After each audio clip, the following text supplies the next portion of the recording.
A chuva fina caía sobre o bairro dos Jardins como uma cortina de vidro, apagando o brilho das lanternas do casarão Duarte e transformando a escadaria de mármore em uma faixa pálida entre sombras. Marina Valença permanecia na alto dos degraus, com uma das mãos apoiada no corrimão frio, observando Rafael atravessar o salão com a pressa agressiva de quem já havia decidido uma sentença antes mesmo de ouvir defesa. Ela vestia um robe azul escuro, simples demais para uma mulher que nascera entre conselhos de administração, bancos privados e salões onde sobrenomes valiam mais que contratos assinados. Rafael Duarte sempre odiara aquela simplicidade. No início do casamento, dizia admirar a discrição de Marina, sua fala baixa, sua forma de escutar antes de responder, sua recusa em exibir joias antigas da família Valença em jantares de negócios. Com o tempo, passou a tratar essa mesma discrição como fraqueza. Para ele, Marina era uma herdeira sem brilho, uma mulher educada demais para brigar, fiel demais para desconfiar, protegida demais para compreender a dureza do mundo corporativo. Não sabia que muitas das portas que ele atravessara sorrindo tinham sido abertas por ela, em silêncio, antes de ele chegar. Naquela noite, porém, Rafael não estava disposto a fingir delicadeza. O perfume doce de Júlia ainda parecia preso ao colarinho de sua camisa branca, e Marina o sentiu antes mesmo de vê-lo inteiro sob a luz do lustre. Havia nele uma ansiedade quase juvenil, uma mistura de triunfo e medo, como se tivesse trazido para casa uma notícia capaz de destruir tudo e libertá-lo ao mesmo tempo. Marina conhecia aquele olhar. Era o mesmo que ele exibia quando assinava um contrato arriscado, acreditando que charme e arrogância bastariam para vencer cláusulas, leis e pessoas. Ela não perguntou onde ele estivera. Também não perguntou por que desligara o telefone durante 5 horas, nem por que o motorista particular voltara sozinho para a garagem às 8 da noite, com o rosto rígido de quem recebera ordens humilhantes. Marina sabia que algumas perguntas apenas davam aos mentirosos a oportunidade de escolher uma máscara mais conveniente. Preferia observar. Desde menina, Augusto Valença a ensinara que o silêncio era uma sala ampla, onde os culpados acabavam se movendo demais. Rafael, naquela noite, movia-se como alguém cercado por paredes invisíveis. Ele parou no centro do salão, molhado nos ombros, embora a garagem coberta ficasse a poucos metros da entrada principal. Talvez tivesse andado sob a chuva para esfriar a cabeça, ou talvez quisesse compor uma imagem dramática para a conversa que ensaiara. Marina percebeu a pasta de couro em sua mão direita e o leve tremor nos dedos. Não era medo dela. Rafael nunca a temera. Era medo de perder alguma coisa que julgava merecer, mesmo sem compreender o preço pago por outros para que aquilo existisse. Esse tipo de medo costumava tornar os homens perigosos. Precisamos conversar agora, disse ele, sem cumprimentar. Lá sem perguntar se ela já havia jantado, sem reparar que o rosto dela estava pálido desde a tarde, quando uma tontura súbita a obrigara a interromper a leitura de relatórios. Rafael olhou para cima como se a posição de Marina no topo da escada fosse uma afronta. Ela desceu um degrau, devagar, mantendo a coluna ereta. Não era uma postura de desafio, mas de equilíbrio. Seu corpo sabia que algo estava errado antes que sua mente escolhesse uma palavra para aquilo. Você poderia ter dito isso ao telefone, respondeu Marina com voz serena. O tom não o acalmou, pelo contrário, pareceu irritá-lo ainda mais, como se a tranquilidade dela diminuísse a grandeza da tempestade que ele desejava provocar. Rafael subiu 2 degraus, apertando a pasta contra o corpo. Atrás dele, as portas de vidro refletiam a sala luxuosa, o piano fechado, os vasos altos com lírios brancos e o retrato do casamento pendurado próximo à biblioteca. No retrato, ele sorria como vencedor. Ela sorria como alguém que ainda acreditava em promessas. Júlia está grávida, ele anunciou, e deixou as palavras caírem entre os dois como moedas sobre uma mesa de aposta. Marina não desviou o olhar, não porque não sentisse dor, mas porque a dor, nela, raramente fazia barulho. Houve um instante em que o mundo pareceu se reduzir ao som da chuva e ao relógio antigo, marcando as horas no corredor. Rafael esperava lágrimas, talvez um grito, talvez uma acusação que lhe permitisse chamá-la de desequilibrada. Recebeu apenas silêncio, e aquele silêncio foi para ele mais ofensivo que qualquer insulto. Ela diz que são gêmeos, acrescentou Rafael, como se a quantidade de crianças transformasse a traição em destino sagrado. Havia orgulho em sua voz, mas também uma súplica escondida, quase covarde, para que Marina reconhecesse a superioridade daquela notícia. Ela pensou em Júlia Moreira, jovem, ambiciosa, sempre vestida com cores claras em eventos da empresa, sempre rindo alto demais quando Rafael falava, sempre tocando o braço dele com a intimidade calculada de quem testa limites diante da esposa. Marina não a desprezava. Desprezava o tipo de crueldade que precisava de plateia para se sentir vitoriosa. "E você veio me contar ou veio me culpar por isso?" perguntou Marina. A frase saiu baixa, limpa, sem tremor. Rafael subiu mais um degrau. A distância entre os dois diminuiu, e o cheiro de chuva misturado ao perfume estranho se tornou mais forte. Ele abriu a pasta e retirou alguns papéis. Marina reconheceu o formato antes de ler qualquer linha: acordo de separação, transferência de participação societária, renúncia a direitos administrativos, confidencialidade absoluta. Documentos preparados por alguém que não apenas traía, mas planejava usar a traição como ferramenta de tomada de poder. "Você vai assinar", disse Rafael, "sem escândalo, sem teatro, sem envolver seu pai. A minha vida não pode ficar parada porque você decidiu ser uma esposa decorativa agarrada a um sobrenome." A palavra decorativa atravessou Marina com uma precisão inesperada, não por ser verdadeira, mas por revelar a extensão da ignorância dele. Rafael não sabia que, 3 anos antes, quando sua construtora quase perdera crédito em 2 bancos, fora Marina quem revisara os riscos, redesenhara garantias e convencera discretamente o Conselho Valença a sustentar uma linha emergencial. Ele chamava de sorte aquilo que fora a estratégia dela. Marina pegou os documentos sem arrancá-los da mão dele. Leu a primeira página, depois a segunda, e sentiu uma calma estranha se formar sob o impacto inicial. A cláusula de renúncia era abusiva. A avaliação dos bens estava distorcida. Havia datas incoerentes e uma tentativa grosseira de blindar Rafael contra futuras auditorias. Aquilo não era apenas um pedido de divórcio. Era uma operação de saque assinada por alguém que contava com a vergonha da vítima. Marina ergueu os olhos. Rafael interpretou a demora como hesitação emocional. Era o erro que ele cometia desde o início do casamento. "Quem redigiu isso?" ela perguntou. Rafael riu com desprezo. "Você não precisa entender cada detalhe. Seus advogados podem revisar depois, desde que não atrasem. Júlia não vai passar a gravidez sendo escondida como um erro meu." Marina percebeu então a inversão obscena da história. A amante seria protegida da humilhação, enquanto a esposa deveria desaparecer para preservar a imagem do homem que a traíra. Não havia arrependimento nele, apenas impaciência. Seu orgulho exigia que ela colaborasse com a própria queda, como se a dignidade dela fosse mais um ativo negociável. "Eu não vou assinar nada hoje", disse Marina. Rafael fechou o rosto.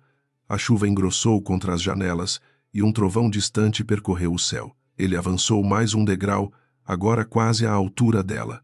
Marina não recuou. Pensou em chamar a governanta, mas soube que os empregados haviam sido dispensados cedo demais naquela noite. Pensou no celular deixado sobre a mesa do corredor, longe de sua mão. Pensou também em seu pai, que costumava telefonar às quintas, e naquela semana ainda não ligara. Havia um motivo para a casa parecer isolada. Rafael preparara o palco. "Você não entendeu", ele sussurrou, com a voz endurecida. "Eu construí tudo isso. Eu dei movimento à sua família parada. Eu dei rosto aos investimentos de vocês. Eu fiz essa empresa respirar." Marina viu, por trás da raiva, a fantasia que ele alimentara, até confundi-la com verdade. Rafael nunca suportara depender do capital Valença. Nunca aceitara que seu sobrenome, tão celebrado em revistas empresariais, tivesse sido impulsionado pela confiança discreta de uma família que ele desprezava. Para sobreviver à própria vaidade, precisara transformar Marina em obstáculo, e não em ponte. "Você confundiu acesso com mérito", ela respondeu. A frase não foi alta, mas acertou uma região funda do orgulho dele. Rafael empalideceu, depois sorriu com uma crueldade repentina. "Foi isso que seu pai ensinou a você?" "Não foi. falar pouco, manipular tudo e fingir superioridade moral. Marina sentiu a tensão no braço dele antes de qualquer movimento. Os olhos de Rafael escureceram, presos à expressão calma dela, como se desejassem quebrá-la. Pela primeira vez naquela noite, ela sentiu medo físico. Não um medo que paralisava, mas um que iluminava cada detalhe ao redor com nitidez cortante. Rafael, desça, ela disse.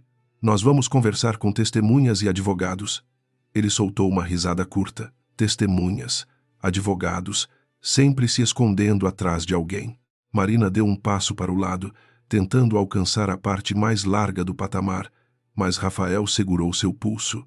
O aperto foi rápido, violento o bastante para deixar os dedos dele marcados na pele. Ela não gritou. Olhou para a mão dele, depois para o rosto dele e viu o instante exato em que Rafael percebeu que cruzara uma fronteira.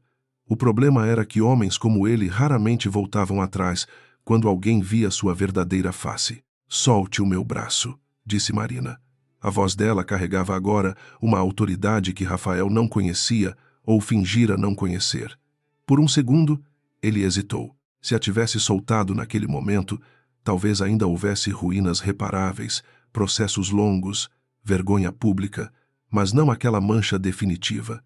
Então o celular dele vibrou no bolso, o som pequeno pareceu decidir por ele. Rafael olhou para baixo e viu o nome de Júlia na tela. Marina também viu. A amante ligava no meio da crise, como quem puxava um fio invisível no pescoço de um homem já inclinado ao abismo. Rafael atendeu sem soltar o pulso de Marina. Agora não, disse, mas a voz do outro lado era aguda o bastante para atravessar o silêncio. Júlia chorava, ou fingia chorar, dizendo que se sentia mal, que não queria perder os bebês, que Marina nunca permitiria que eles fossem felizes, que uma mulher estéril jamais aceitaria filhos de outra. A palavra chegou a Marina como uma lâmina suja. Ela nunca contara a Júlia sobre os exames, sobre os tratamentos interrompidos, sobre a perda silenciosa de 2 anos antes. Rafael contara. Ou usara sua dor como argumento de sedução. Algo mudou no rosto de Marina, não para a fragilidade, mas para uma tristeza funda que quase parecia compaixão por si mesma. Rafael viu a mudança e, em vez de se envergonhar, sentiu-se fortalecido. Ele desligou o telefone com brusquidão. Você ouviu? Ela está sofrendo por sua causa. Marina soltou uma respiração lenta. Não use crianças que talvez nem tenham nascido para justificar sua covardia. A palavra covardia destruiu o último verniz de autocontrole dele. Rafael avançou, Marina tentou puxar o braço, e o mundo se estreitou entre o mármore, a chuva e a força desmedida de uma mão masculina. O empurrão veio como um golpe de destino, embora tivesse origem humana, clara e imperdoável. Marina sentiu o corpo perder o eixo, o corrimão escapar dos dedos, o primeiro degrau bater contra suas costas. Não houve tempo para pensar em vingança, nem em Rafael, nem em Júlia. Houve apenas o instinto de proteger a cabeça, o som abafado de algo se quebrando, talvez um vaso, talvez a própria noite. Quando chegou ao piso inferior, a dor se espalhou em ondas brancas e o lustre acima girou como uma constelação distante. Rafael permaneceu no alto, respirando pesado. Por alguns segundos, ele não desceu. Ficou imóvel, olhando para Marina como se esperasse que ela se levantasse e, ao fazer isso, absolvesse seu gesto. Ela tentou mover a mão, mas os dedos tremiam sem obedecer. Um fio de sangue escorreu próximo à têmpora, tingindo o mármore claro. Rafael desceu finalmente, não por ternura, mas por pânico. Ajoelhou-se ao lado dela e tocou seu ombro com uma delicadeza tardia, quase ofensiva. Marina, chamou, primeiro baixo, depois mais alto. Ela abriu os olhos por um instante e viu nele não arrependimento, mas cálculo. A mente de Rafael começou a correr por corredores escuros. Queda acidental. Discussão conjugal. Ela estava fraca. Talvez tivesse bebido vinho, embora Marina quase nunca bebesse. Os empregados não estavam em casa. As câmeras internas podiam ser apagadas, se ele alcançasse o escritório antes da chegada de qualquer um. O médico da família dele poderia assinar um relatório cauteloso. Júlia precisava ficar longe. O pai de Marina não podia saber antes de a versão estar pronta. Em poucos segundos, Rafael já não via a esposa ferida no chão. Via uma crise de imagem a ser administrada. Ele se levantou rápido demais e correu até o painel de segurança escondido atrás da biblioteca. Digitou a senha com dedos trêmulos. Errou uma vez, xingou baixo, digitou de novo. Na tela, os pontos vermelhos das câmeras piscavam como olhos acusadores. Rafael não sabia que, havia 6 meses, Marina solicitara ao chefe de segurança da família Valença um espelhamento remoto de todas as gravações da casa, depois de notar pequenas inconsistências nos horários de entrada e saída do marido. Para ele, apagar o arquivo local seria suficiente. Para Marina, segurança nunca fora paranoia. Era memória protegida. Enquanto Rafael lutava contra a máquina, do lado de fora, os portões do casarão começaram a se abrir. Primeiro, entrou um sedã preto, silencioso, com vidros escuros e faróis baixos. Depois, outro. Em seguida, uma fileira de veículos executivos ocupou a alameda molhada, refletindo luzes compridas sobre a pedra. Não havia sirenes, não havia gritos, não havia ostentação vulgar. Era a chegada metódica de uma força acostumada a não pedir licença quando a vida de um dos seus estava em risco. Os cães da propriedade latiram ao longe e Rafael congelou diante do painel. Marina ouviu os motores como se viessem debaixo da água. A consciência dela flutuava entre a dor e uma estranha sensação de retorno. Lembrou-se de Augusto segurando sua mão quando criança, ensinando-a a não confundir gentileza com submissão. Lembrou-se de Henrique, seu irmão mais novo, prometendo que nunca deixaria ninguém transformar seu silêncio em prisão. Lembrou-se de ter enviado, horas antes, uma mensagem curta ao antigo chefe de segurança da família, apenas 3 palavras em português simples, sem drama. Venha esta noite. Ela não sabia se ele entendera a urgência. Agora sabia. A porta principal se abriu antes que Rafael conseguisse compor o rosto. 2 seguranças entraram primeiro, altos, molhados de chuva, os olhos varrendo a sala com precisão profissional. Atrás deles surgiu Henrique Valença, usando um sobretudo escuro sobre o terno, o maxilar rígido e a expressão de quem já vira o suficiente antes de ouvir uma única explicação. Ele olhou para Marina no chão e, por um instante, o homem treinado para negociar crises internacionais desapareceu, dando lugar ao irmão que sentiu a própria infância ser golpeada. Chame a equipe médica agora, ordenou. Rafael saiu da biblioteca com passos incertos. Foi um acidente, disse rápido demais. Henrique nem sequer olhou para ele de imediato. Ajoelhou-se perto de Marina, sem tocá-la de modo imprudente, e falou o nome dela com uma suavidade que contrastava com a fúria contida em seus olhos. Um médico da equipe particular entrou logo depois, seguido por uma enfermeira e mais 2 homens carregando equipamentos. Marina tentou focar o rosto do irmão. Seus lábios se moveram quase sem som. Henrique se inclinou. Ela disse apenas uma palavra: câmeras. Henrique fechou os olhos por um segundo. Então Augusto Valença entrou no salão.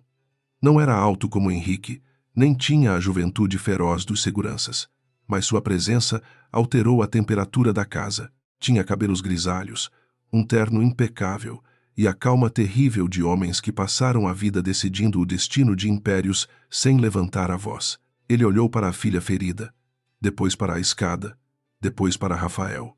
Nenhum músculo de seu rosto se moveu de maneira desperdiçada. Afaste-se dela, disse. Rafael, que em reuniões costumava interromper ministros e banqueiros, deu um passo para trás sem perceber. Senhor Valença, eu posso explicar, Rafael começou. Augusto ergueu a mão e o gesto bastou para calar a sala. Você vai explicar às autoridades, aos médicos, aos peritos e aos advogados. A mim, não. Rafael sentiu, pela primeira vez em anos, que o chão sob seus sapatos era menos firme do que parecia. Tentou buscar em Henrique algum resquício de negociação masculina, uma cumplicidade de genros e cunhados, mas encontrou apenas desprezo frio. Os seguranças já isolavam a escada, fotografavam marcas, recolhiam objetos, protegiam o caminho por onde Marina seria retirada com cuidado. A maca entrou sob a luz do lustre. Marina foi colocada sobre ela com delicadeza, imobilizada para evitar danos maiores. Rafael tentou se aproximar, talvez para representar o papel de marido preocupado diante de testemunhas, mas Henrique bloqueou sua passagem com o corpo.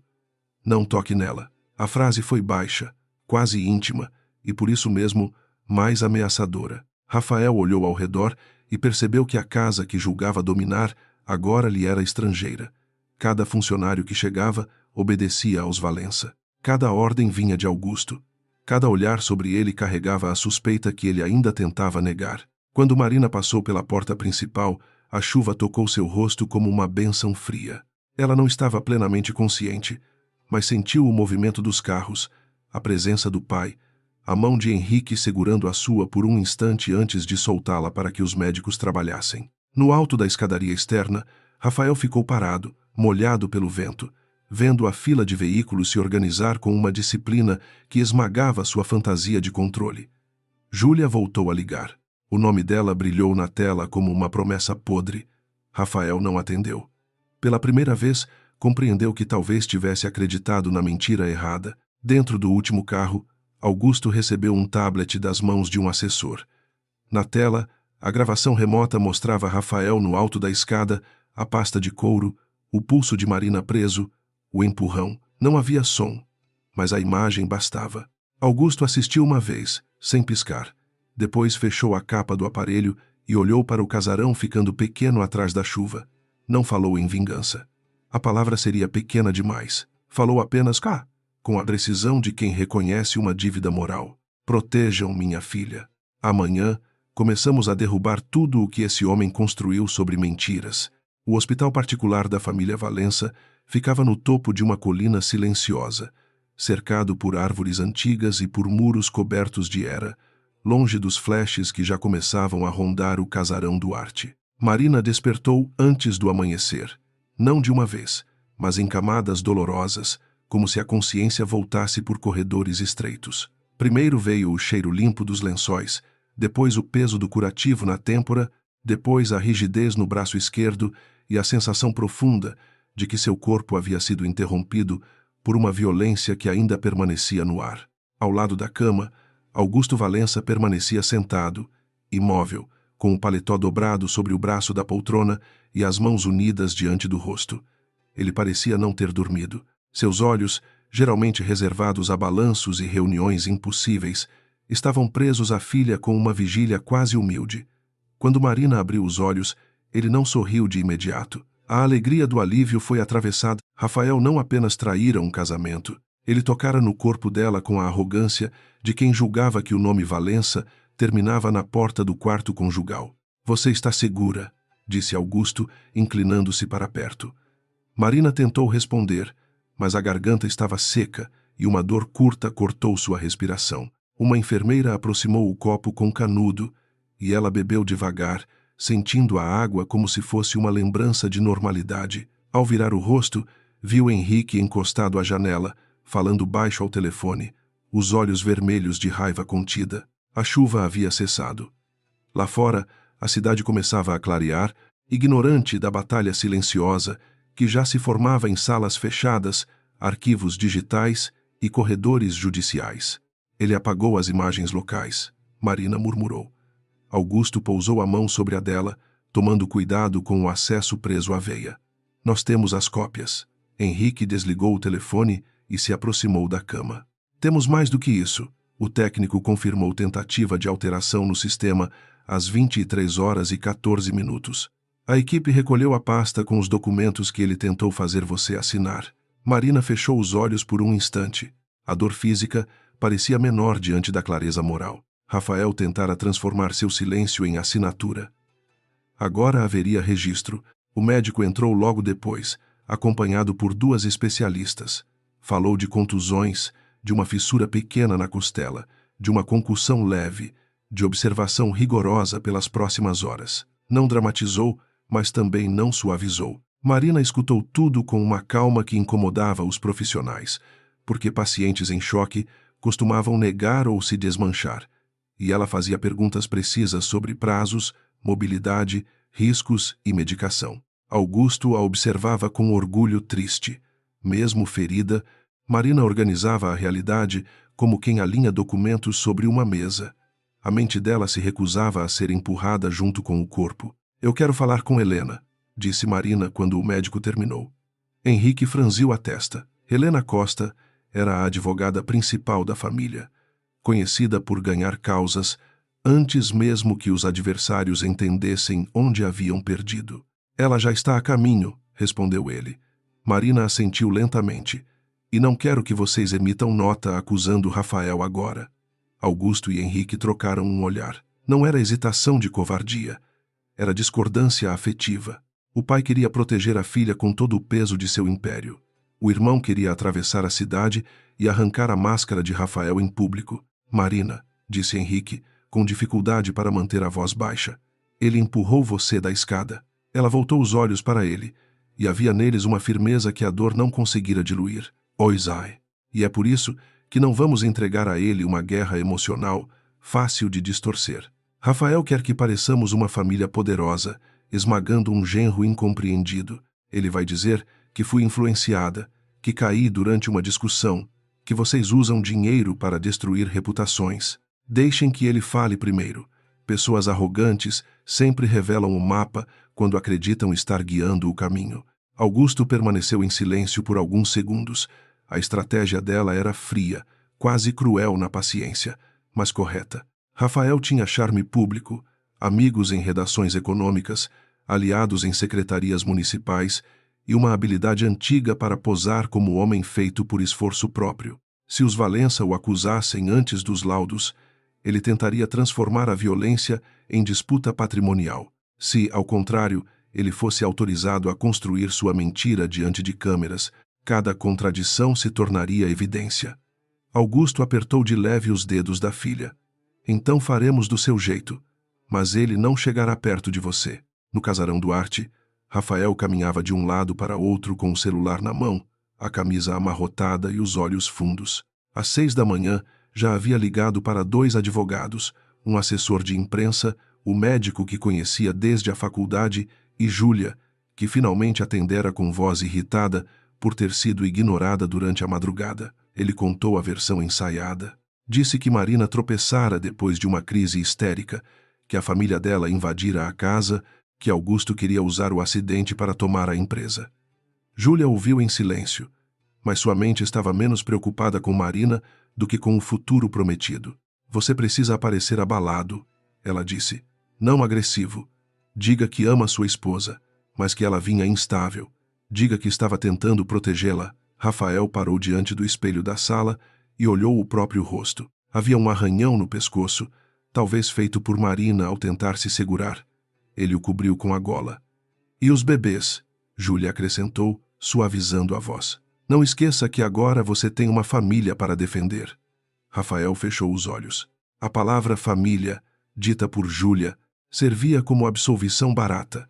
Ele precisava dela, porque ainda não suportava chamar crime pelo nome. Às 8 horas, um portal de notícias publicou a primeira nota plantada.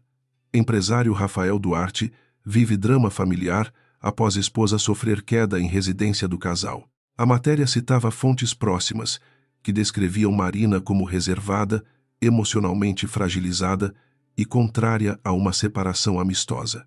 Não mencionava Júlia pelo nome, mas falava de rumores sobre nova gravidez envolvendo o empresário. Em menos de 1 hora, comentários venenosos se espalharam. Alguns chamavam Marina de herdeira mimada. Outros defendiam Rafael como homem perseguido por uma dinastia financeira. A mentira encontrara solo fértil, como Marina previra da cama do hospital. Helena Costa chegou ao quarto pouco depois, usando um taier cinza e carregando uma pasta fina, o que nela era sinal de guerra. Não desperdiçava papel nem palavras. Cumprimentou Augusto com um aceno, beijou a testa de Marina com rara ternura e sentou-se ao lado da cama. Ele começou. Marina pediu que lesse a matéria em voz alta. Helena leu sem alterar o tom, embora Henrique fechasse os punhos a cada frase. Quando terminou, Marina ficou quieta. A humilhação pública não a surpreendia. O que doía era perceber como Rafael conhecia suas cicatrizes íntimas e as usava com eficiência. Vamos responder com laudo médico, boletim e imagens, disse Henrique. Marina balançou a cabeça de modo quase imperceptível. Ainda não. Quero que ele reafirme a versão em entrevista. Quero que mencione minha instabilidade. Quero que diga que os documentos foram proposta de proteção patrimonial. Depois disso, Helena desmonta cada ponto. A advogada inclinou a cabeça, satisfeita com a clareza. Há outra questão. A auditoria interna que você pediu há 2 meses encontrou pagamentos cruzados entre a Duarte Engenharia e 3 consultorias fantasmas. 2 têm ligação com um subsecretário de obras. A terceira recebeu dinheiro de uma conta associada a Júlia Moreira. Henrique olhou para Marina, surpreso por não saber daquela parte. Ela não se desculpou. Havia coisas que guardara até ter certeza, porque suspeitas mal administradas viravam ruído. Rafael começou a transferir valores depois que o contrato do Porto Leste foi aprovado, disse ela.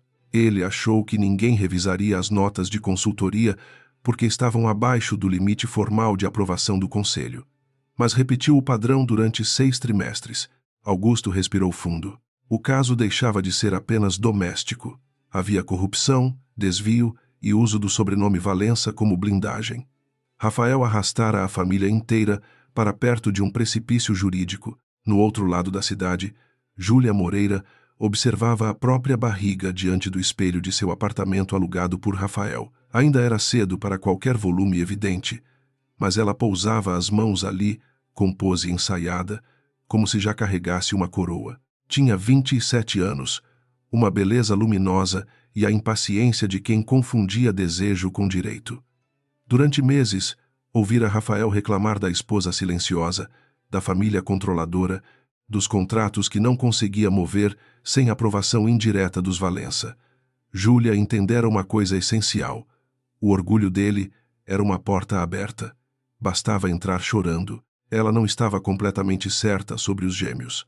O exame inicial sugeria uma possibilidade, repetida por ela como verdade absoluta antes de qualquer confirmação segura. Também não estava completamente certa sobre Rafael ser o pai. Essa incerteza, porém, não a perturbava tanto quanto deveria. A vida ensinara Júlia a tratar ambiguidades como cartas escondidas. Se Rafael acreditasse, bastava. Se ele se separasse, melhor. Se Marina fosse removida da empresa e da casa, perfeito.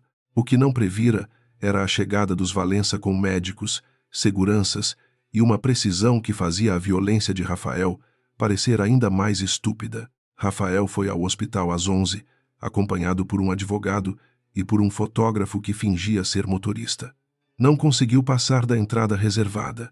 2 seguranças bloquearam o caminho com educação impenetrável. O advogado exigiu direitos conjugais. A recepcionista entregou uma ordem assinada pela direção médica, restringindo visitas por recomendação clínica e por solicitação expressa da paciente. Rafael sentiu o sangue subir ao rosto. Eu sou o marido dela. Um dos seguranças respondeu sem mudar a expressão. A paciente não autorizou sua entrada. Aquela frase simples feriu Rafael mais do que insultos. Pela primeira vez, a palavra marido não abria porta alguma. Do quarto, Marina assistiu pelas câmeras internas ao momento em que Rafael percebeu a recusa. Ele ergueu a voz. Depois lembrou que havia câmeras e ajustou a expressão para dor respeitável. Helena, ao lado da cama, tomou nota. Ele trouxe fotógrafo. Marina viu o homem perto do carro, fingindo olhar mensagens enquanto posicionava o telefone. Ele quer uma imagem de marido impedido pela família rica, disse Marina. Deixe que consiga. Helena ergueu uma sobrancelha. Você quer a foto publicada? Marina assentiu. Quero. Quanto mais ele dramatizar a porta fechada, mais útil será quando mostrarmos por que ela foi fechada. No fim da tarde, Rafael apareceu em um vídeo curto, divulgado por um jornalista amigo. Estava com os olhos úmidos, a voz rouca e a postura de homem ferido por injustiça. Disse que Marina sofrera uma queda terrível após uma conversa difícil que respeitava a família dela, mas lamentava estar sendo impedido de acompanhar a esposa. Disse que qualquer especulação sobre separação era cruel naquele momento, embora reconhecesse que o casal enfrentava desafios.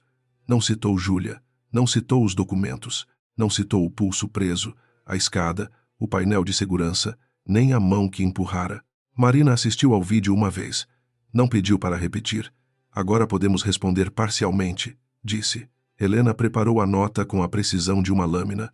Informava que Marina Valença estava consciente, sob cuidados médicos, e que qualquer afirmação sobre instabilidade emocional seria tratada juridicamente. Confirmava que autoridades competentes seriam acionadas para apurar as circunstâncias da queda. Não acusava Rafael diretamente, mas mencionava a preservação de imagens e documentos. Era o suficiente para alterar o clima. Em poucos minutos, jornalistas mais cuidadosos começaram a recuar. Fontes próximas deixaram de ser escudo quando a palavra imagens entrou na sala. Naquela noite, Augusto levou para o quarto uma caixa pequena de madeira. Marina reconheceu o objeto. Dentro estavam cartas de sua mãe, Beatriz. Morta havia 9 anos, quando Marina ainda tentava aprender a ocupar espaço sem pedir desculpas por sua inteligência. Augusto abriu a caixa e retirou uma folha dobrada. Sua mãe escreveu isto quando você se casou. Pediu que eu entregasse apenas se um dia você esquecesse quem era. Marina sorriu com tristeza. Eu não esqueci. Augusto assentiu. Eu sei. Mas talvez tenha aceitado por tempo demais que outros fingissem não lembrar. A carta não foi lida em voz alta. Marina segurou o papel entre os dedos e reconheceu a caligrafia firme de Beatriz, que fora mais dura que muitos homens de sua geração e mais generosa que quase todos eles. Não chorou ao ler, mas seus olhos ficaram úmidos quando encontrou uma frase sublinhada. Amar não exige diminuir a própria alma para caber na casa de alguém. A frase pareceu atravessar os anos e sentar-se ao lado dela na cama. Marina compreendeu que sua luta não seria apenas contra Rafael. Seria contra a versão de si mesma que tolerara ser invisível para manter uma paz falsa. Enquanto isso, no escritório da Duarte Engenharia, aliados de Rafael começaram a se mover como insetos sob uma pedra levantada. O diretor financeiro tentou apagar mensagens antigas. Uma gerente jurídica enviou caixas para fora do prédio antes do expediente terminar. Um consultor ligado ao subsecretário de obras cancelou a viagem que faria para Miami e procurou um advogado criminal. A notícia de que os Valença preservavam imagens mudara a matemática de todos. Rafael telefonava sem parar, exigindo lealdade, mas lealdade comprada com medo tem vida curta. Bastou surgir a possibilidade de investigação para cada cúmplice procurar sua própria saída. Henrique recebeu os relatórios no corredor do hospital e entrou no quarto com o rosto endurecido. Ele está tentando mover arquivos da empresa. Marina pediu o tablet. A mão dela tremia um pouco ao tocar a tela, mas seus olhos permaneciam firmes. Bloqueie acessos administrativos vinculados ao cargo dele, mas não suspenda tudo. Deixe canais monitorados abertos. Henrique demorou a entender e então sorriu sem alegria. Você quer ver quem ainda responde a ele? Marina devolveu o tablet. Quero que cada rato escolha sua direção. Depois, fechamos as portas certas, sem pressa, sem espetáculo. A palavra espetáculo importava. Rafael sobrevivera durante anos performando competência. Entrava em reuniões atrasado, falava alto, desenhava metas impossíveis em telas enormes e deixava que outros limpassem os riscos depois. Marina vira executivos experientes se renderem ao teatro dele porque o mercado gostava de homens que pareciam sempre prestes a conquistar algo. Ela, ao contrário, trabalhava nas margens, lendo contratos, fazendo perguntas pequenas, identificando o detalhe que derrubaria uma operação inteira se ignorado. Rafael confundira silêncio com ausência. Agora descobriria que a ausência verdadeira era a que se abria sob seus pés quando a estrutura dela se retirava. Na manhã seguinte, Marina conseguiu se sentar com ajuda. A dor ainda a atravessava ao respirar fundo, mas havia cor em seu rosto. Helena trouxe uma atualização. O boletim de ocorrência fora registrado com descrição técnica, sem adjetivos.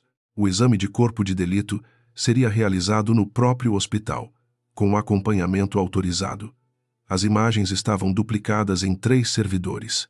A pasta com o acordo abusivo fora fotografada, lacrada e encaminhada para análise. Além disso, uma antiga funcionária da casa, dispensada por Rafael semanas antes, procurara a equipe de segurança dizendo ter visto Júlia entrar no escritório dele em horários estranhos. Nome, pediu Marina. Clara Menezes, respondeu Helena.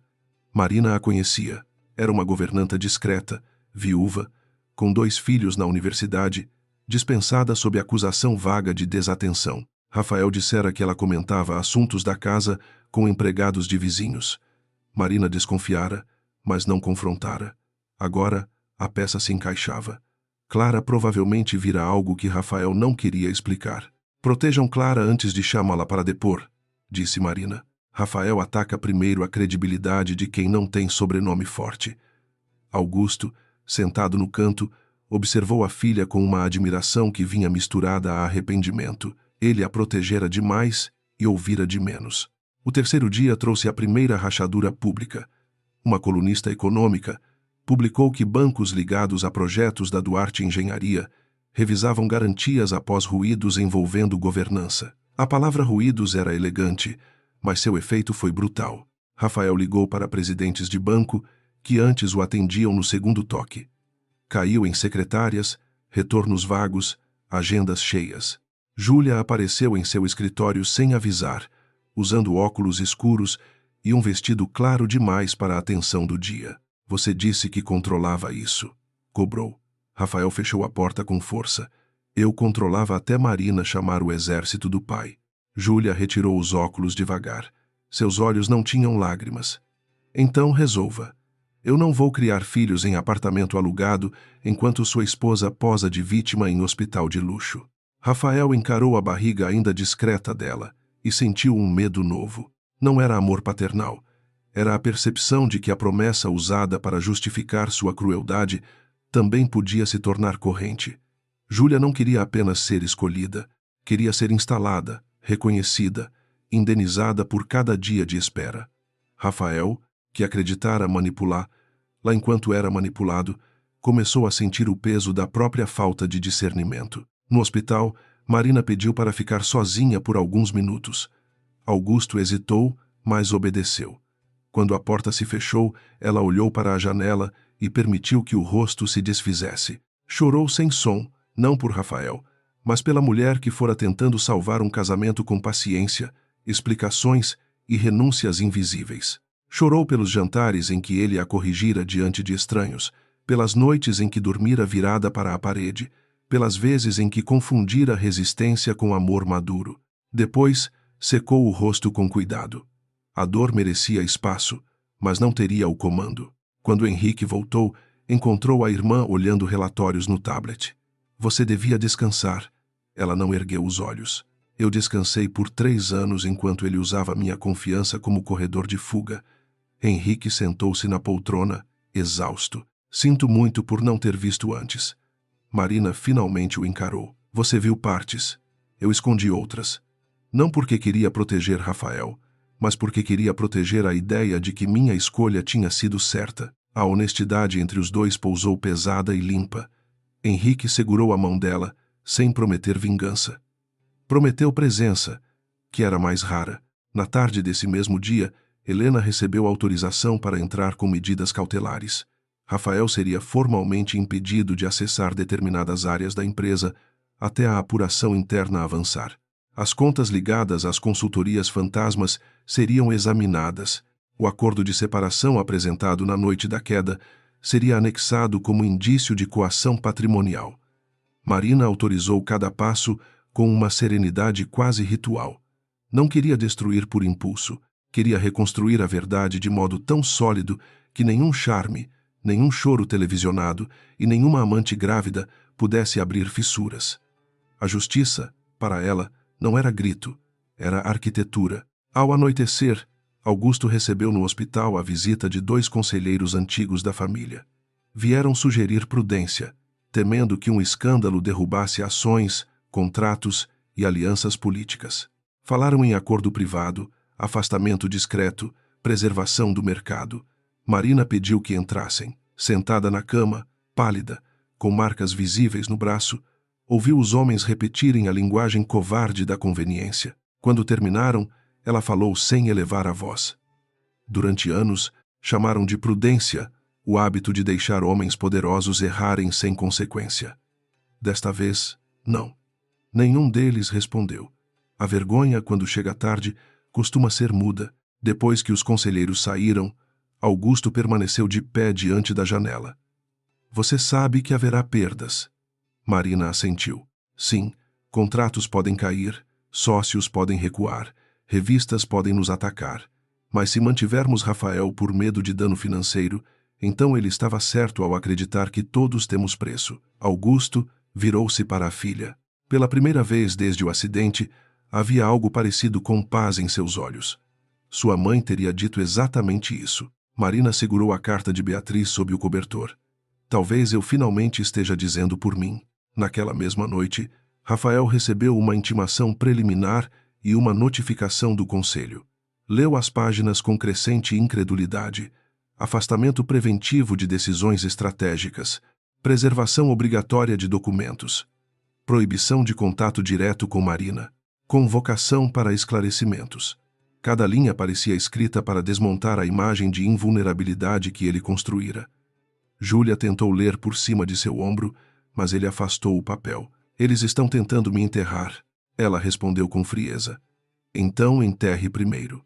Rafael olhou para ela, e por um instante viu não a mãe de seus supostos filhos, mas a faísca que acendera seu incêndio. No quarto do hospital, Marina apagou a luz principal e deixou apenas o abajur aceso. A cidade brilhava ao longe, indiferente e vasta. Seu corpo doía. Sua reputação estava sob ataque e seu casamento terminara de modo mais brutal do que qualquer pesadelo íntimo. Ainda assim, havia dentro dela uma linha firme, quase luminosa, separando o antes do depois. Antes, aceitara explicar-se a quem não queria entender. Depois, exigiria provas, limites e consequências. Antes, Rafael entrava em salas usando o nome dela como chave. Depois, encontraria todas as portas examinadas, trancadas e vigiadas. Ela pegou o celular pela primeira vez desde a queda. Havia mensagens de amigos, de funcionários, de pessoas que souberam ler o silêncio por trás das notícias. Uma delas era de Clara Menezes. Dona Marina, eu vi coisas que preciso contar. Tenho medo, mas não quero mais ficar calada. Marina leu a mensagem 2 vezes e sentiu a tristeza se transformar em propósito. Respondeu apenas o necessário, com a delicadeza de quem entendia medo sem desprezar. Ló, você não está sozinha. A partir desse instante, Rafael deixaria de enfrentar apenas uma esposa ferida. Enfrentaria todas as vozes que tentou calar.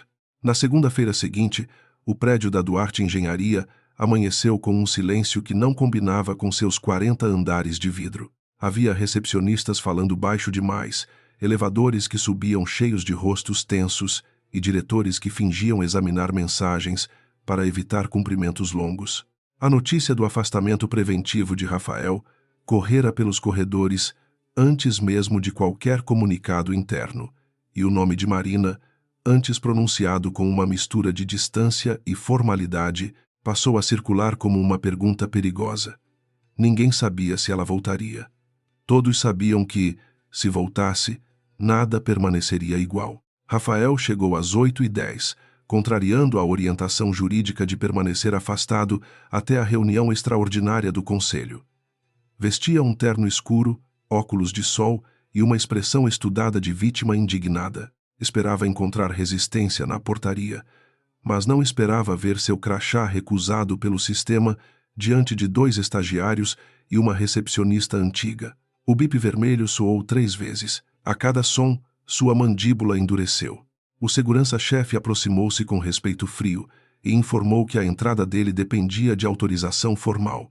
Rafael olhou para as câmeras no teto e engoliu a explosão que desejava dar. Você sabe quem eu sou, disse Rafael, num tom baixo que tentava transformar humilhação em ameaça. O segurança não desviou os olhos. Sei, Sr. Duarte, por isso estou seguindo o protocolo com precisão. A frase viajou pela recepção como uma faísca. Rafael sentiu olhares caírem sobre suas costas.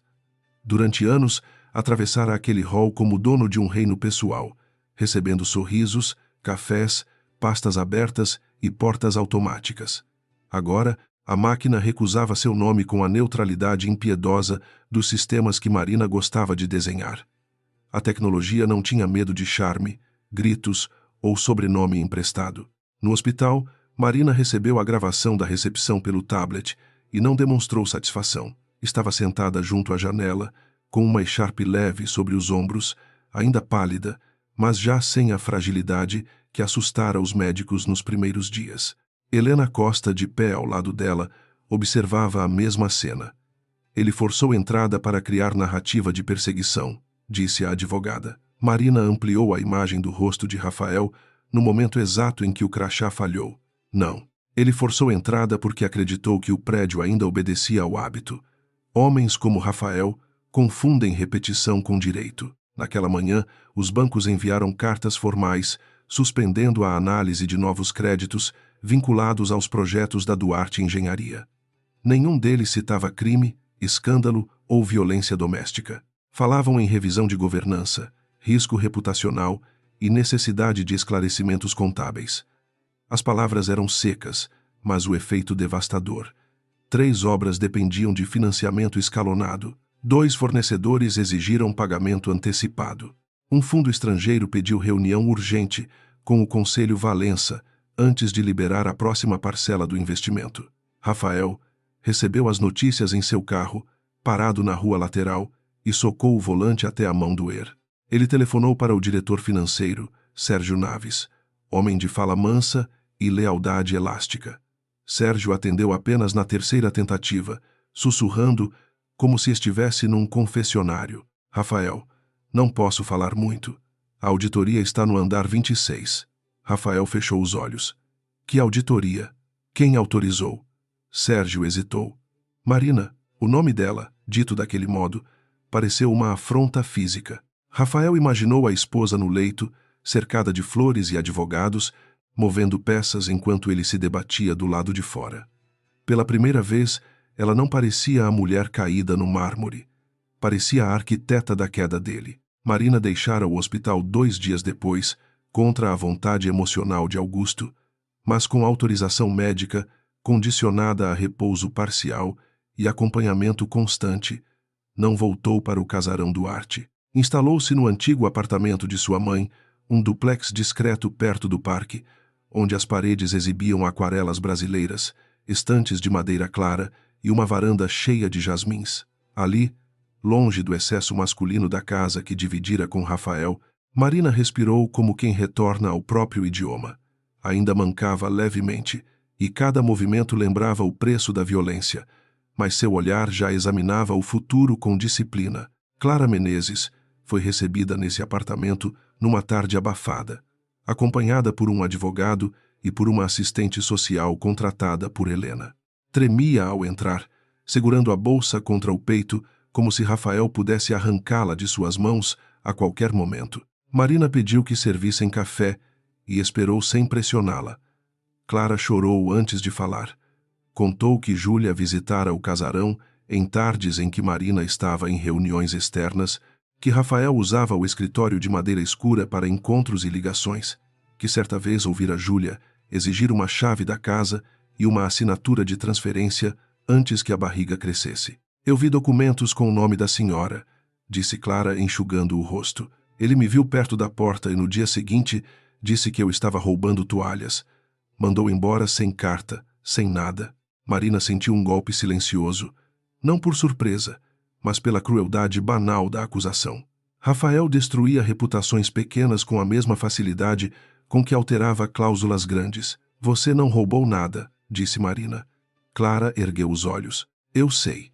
Mas quando uma pessoa como ele fala, muita gente acredita.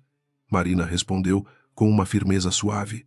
Então, faremos muita gente ouvir você também. Enquanto Marina recolhia depoimentos, Júlia passava de amante triunfante a mulher acuada por promessas não cumpridas. O apartamento onde vivia parecia menor a cada notícia ruim. As flores que Rafael mandara na semana anterior murchavam sobre a mesa de vidro, e os vestidos claros pendurados no closet já não lhe pareciam figurinos de Vitória. Ela ligava para clínicas, para amigas, para um homem chamado Caio, sócio menor de uma empresa fornecedora, que preferia não atender. Júlia olhava o exame inicial como quem encara um bilhete de loteria borrado. Gêmeos era possibilidade, não certeza. Paternidade era aposta, não garantia. Rafael a visitou naquela noite, exausto e irritado.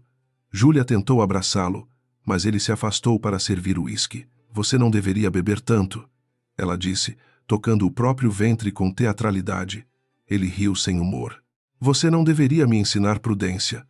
A frase a feriu porque revelava mudança de poder. Até então, O suposto filho futuro era sua moeda mais forte. Agora, diante da ameaça jurídica e financeira, Rafael começava a enxergar nela não promessa de renascimento, mas fonte de ruído. Júlia percebeu e decidiu atacar antes de ser descartada. Sem mim, você não teria coragem de sair daquela prisão. Ele virou-se devagar. Prisão. Era assim que você chamava o dinheiro que pagava este apartamento. Júlia empalideceu, mas manteve o queixo erguido. Era dinheiro seu. Rafael riu, desta vez com amargura. Nada é tão meu quanto eu pensei. A verdade escapou antes que ele pudesse enfeitá-la. Por um segundo, os dois viram o buraco sob os pés. Júlia aproximou-se com voz baixa, perigosa. Então tome. Você sabe coisas sobre os Valença. Use. Acuse Marina de manipular provas. Diga que o pai dela comprou médicos. Faça barulho. Gente rica odeia barulho. Rafael bebeu em silêncio, tentado pela sugestão. No dia seguinte, Marina entrou pela primeira vez na sede da empresa após a queda. Não avisou Rafael.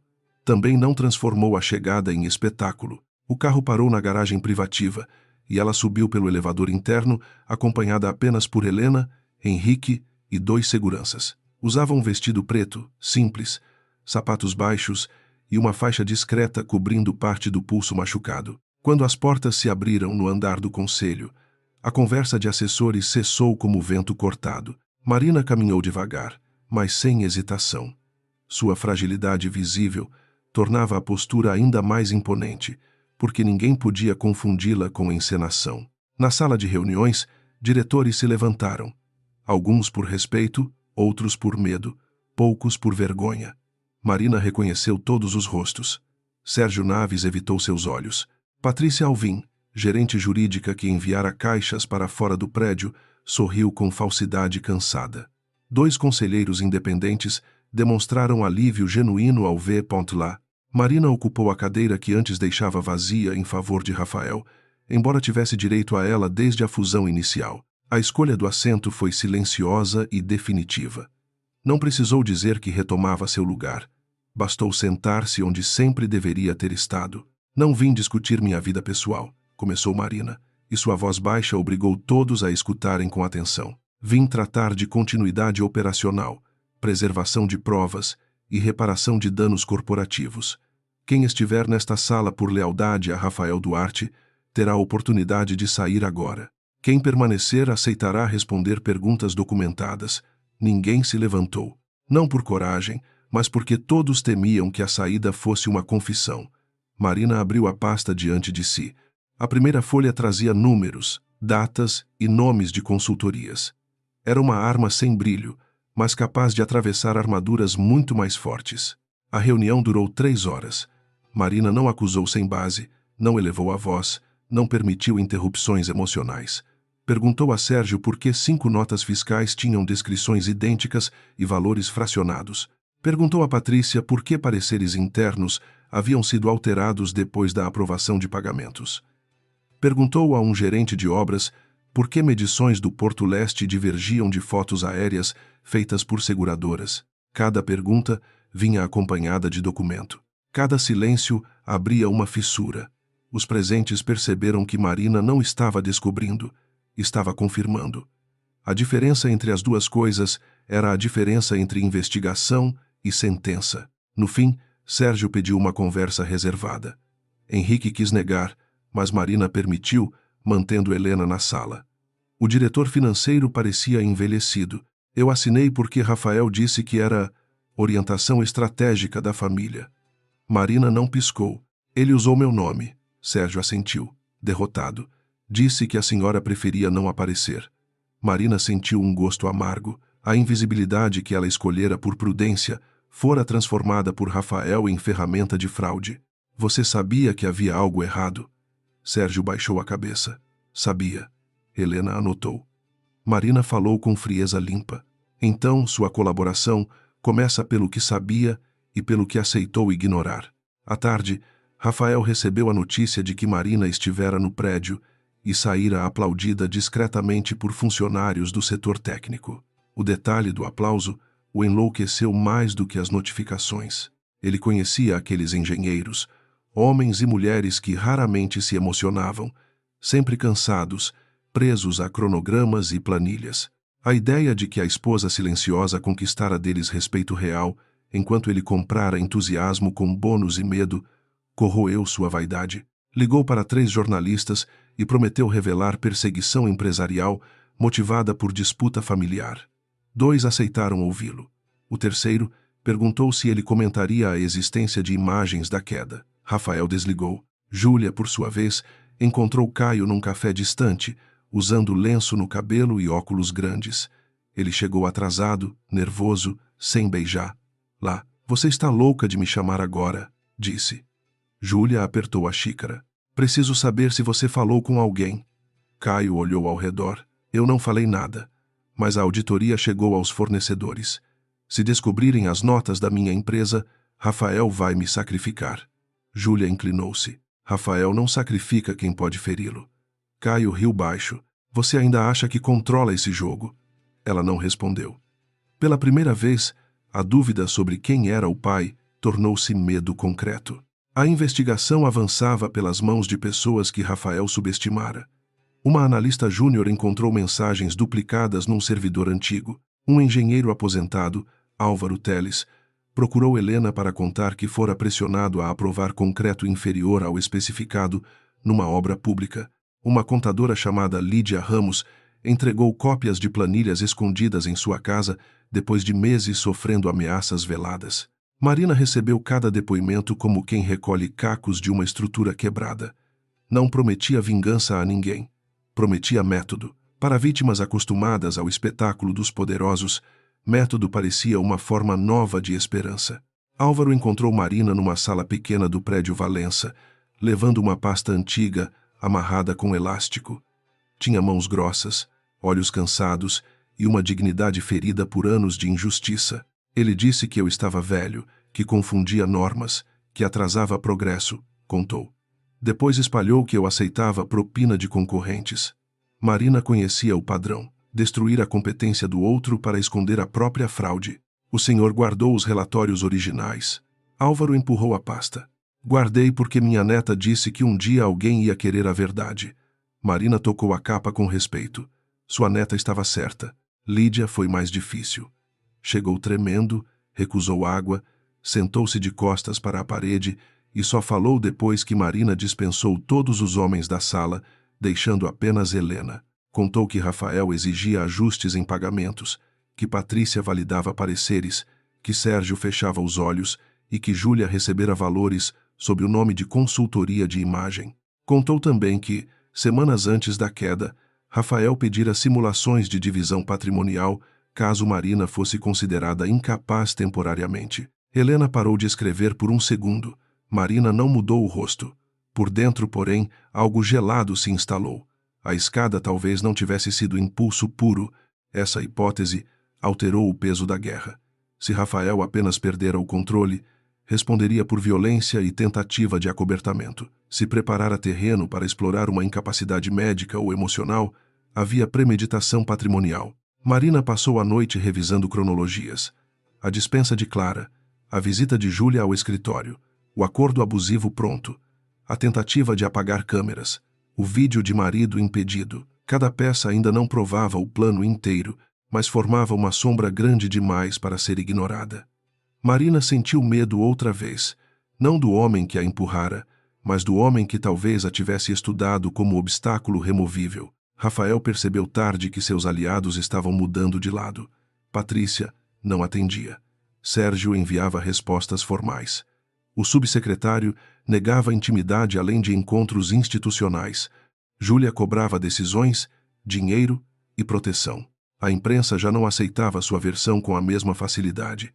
Em casa, o silêncio do casarão parecia zombar dele. As marcas no mármore haviam sido limpas, mas ele ainda via o corpo de Marina ao pé da escada quando passava pelo salão. Não era culpa, era irritação por aquela imagem, se recusar a desaparecer. Em sua lógica, o problema não era ter feito, era não ter conseguido controlar depois. Num gesto desesperado, Rafael convocou uma entrevista exclusiva.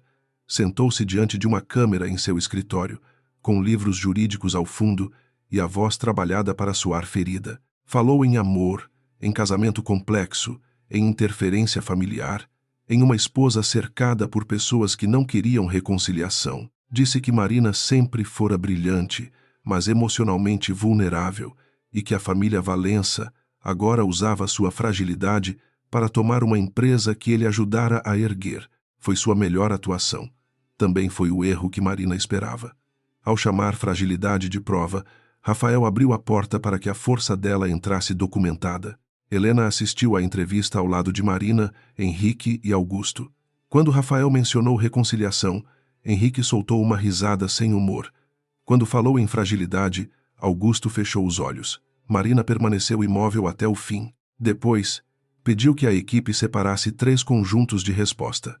O primeiro com laudos médicos e ordem de restrição. O segundo com imagens editadas apenas no necessário para preservar a dignidade dela, mostrando a agressão sem exposição excessiva. O terceiro com documentos financeiros, ainda sem tudo, mas suficiente para demonstrar que a disputa empresarial não começara depois da queda. A narrativa de Rafael seria desmontada em camadas. Antes de autorizar a divulgação, Marina pediu um último encontro privado com o conselho. Rafael não foi convidado, mas apareceu por videoconferência, usando o argumento de direito de defesa. A tela acendeu no fundo da sala, exibindo seu rosto tenso. Marina, isso precisa parar, disse ele, abandonando o tom público de marido ferido. Você está destruindo tudo. Ela olhou para a imagem do homem com quem dividira anos de mesa, cama e projetos. Sentiu dor, sim, mas não saudade. Não, Rafael. Eu estou separando o que foi construído do que foi contaminado. Ele se inclinou para a câmera. Você vai se arrepender. A ameaça pairou na sala. Alguns conselheiros se mexeram desconfortáveis. Marina não recuou. Eu me arrependi quando confundi sua ambição com coragem, quando chamei sua grosseria de pressão, quando permiti que você falasse por mim em salas onde eu conhecia os números melhor do que você. Desse arrependimento eu já cuidei. Rafael abriu a boca, mas ela continuou. Agora cuidaremos dos seus. A conexão foi encerrada por ordem de Helena. A sala permaneceu quieta por alguns segundos. Então, uma conselheira mais velha, Dona Teresa Amaral, levantou-se e disse apenas: apoio integral. 1 a 1, os outros repetiram. Na noite em que a resposta oficial foi preparada, Marina voltou ao apartamento da mãe e ficou sozinha na varanda. A cidade respirava quente, cheia de luzes, sirenes distantes e janelas anônimas. Ela pensou nos gêmeos que talvez existissem, crianças inocentes usadas como argumento por adultos famintos. Pensou em Júlia, não com perdão, mas com a lucidez de quem reconhece outra mulher presa à própria ambição. Pensou em Rafael, que finalmente veria o mundo reagir sem se curvar à sua versão. Marina não se sentia vencedora, sentia-se responsável. Vencer, naquele caso, significava impedir que a mentira continuasse governando vidas. À meia-noite, Helena enviou o pacote inicial às autoridades e uma nota firme à imprensa. Não havia adjetivos. Havia datas, medidas judiciais, preservação de provas e a informação de que Marina Valença falaria ao conselho e aos funcionários quando estivesse clinicamente apta. As imagens não foram publicadas integralmente, mas confirmadas como entregues aos investigadores. O efeito foi imediato.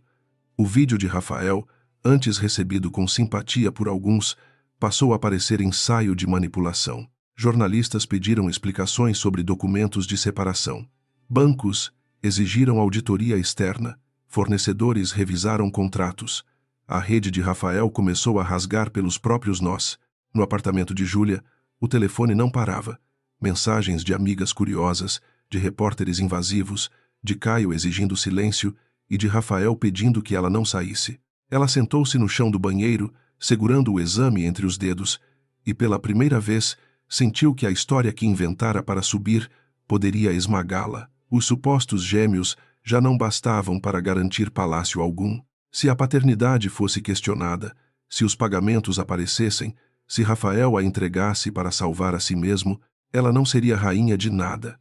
Seria apenas mais uma prova com rosto bonito. Marina dormiu pouco, mas acordou antes do sol com uma decisão clara. Não bastava defender-se. Era preciso expor o mecanismo inteiro que permitira a Rafael crescer enquanto feriasse pessoas menores, ocultasse riscos, corrompesse contratos e chamasse tudo divisão empresarial. Às 7, enviou mensagem a Helena. Prepare a reunião extraordinária. Convide auditores externos, conselho completo e representantes legais dos principais contratos. Rafael deve acreditar que ainda poderá negociar. Helena respondeu minutos depois. Entendido. Marina pousou o celular sobre a mesa e olhou para a luz entrando pela sala. A próxima batalha não seria no hospital nem na imprensa, seria diante de todos. A reunião extraordinária foi marcada para uma quinta-feira de céu pesado, quando a cidade parecia coberta por uma claridade cinzenta que tornava todos os prédios mais severos. O auditório executivo do Grupo Valença, no 32º andar, fora preparado sem flores, sem café servido em porcelana, sem qualquer sinal de cerimônia social. Havia apenas mesas longas, telas desligadas, microfones alinhados e pastas numeradas diante de cada cadeira. Marina chegara antes de todos, acompanhada por Helena, Henrique e 2 auditores externos, porque não queria entrar sob olhares. Queria estar ali quando os outros chegassem. Ela usava um conjunto branco de corte simples, que ressaltava a palidez ainda visível no rosto e as marcas discretas junto ao pulso. O médico insistira que ela não ficasse muito tempo de pé, mas Marina recusara a cadeira especial que Henrique mandara trazer. Sentou-se na cabeceira como conselheira legítima, não como paciente exibida para comover. Sobre a mesa, à sua frente, repousava apenas uma caneta, um copo de água e a pasta cinza com a cronologia dos últimos 6 meses. Era pouco para quem iria enfrentar um homem acostumado a transformar excesso em autoridade. Rafael chegou 10 minutos atrasado, como se ainda pudesse impor ritmo à sala. Trazia 2 advogados, um assessor de imprensa e a expressão de quem preferia chamar desespero de indignação. Parou, ao ver Marina sentada na cabeceira. Por um segundo, o choque atravessou sua máscara.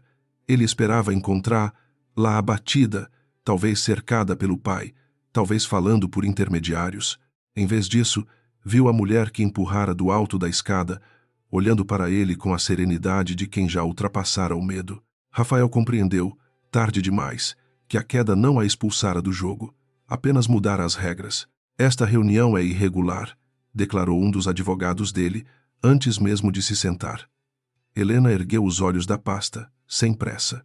A convocação respeitou estatuto, quórum, prazo emergencial e direito de manifestação.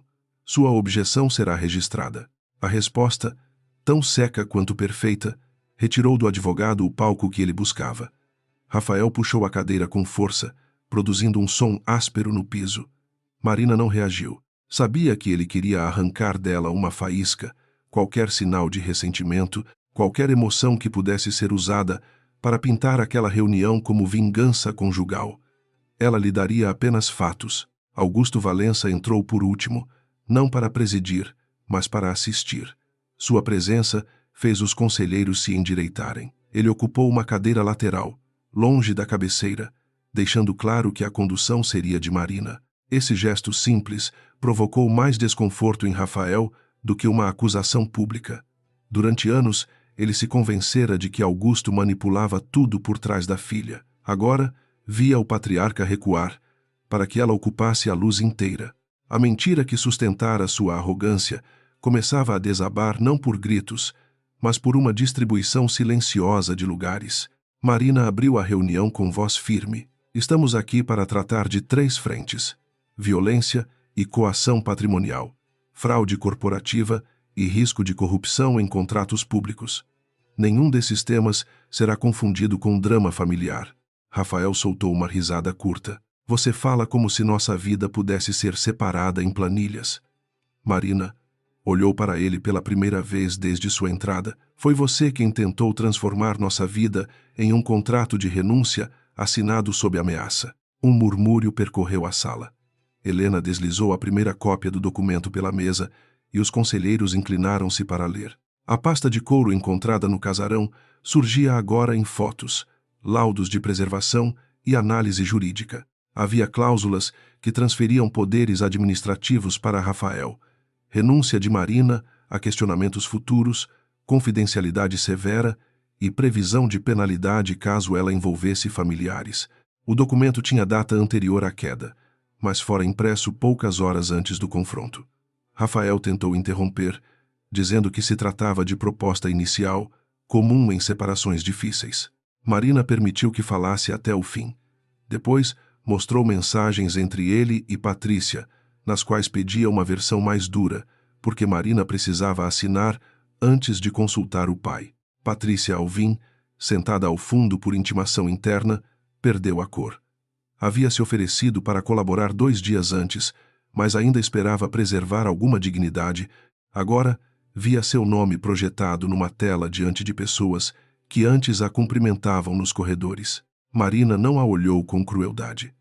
Doutora Patrícia confirmou que recebeu a solicitação e que alertou Rafael sobre risco de nulidade por coação, mas ainda assim preparou o texto.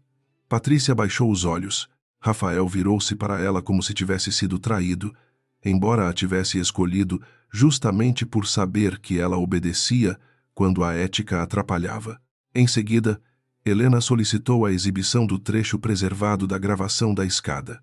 A tela mostrou o salão do casarão em imagem silenciosa. Marina no alto, Rafael aproximando-se, a pasta, o pulso preso, o movimento brusco, o corpo dela desaparecendo escada abaixo. O vídeo foi interrompido antes de mostrar o impacto completo, por decisão de Marina.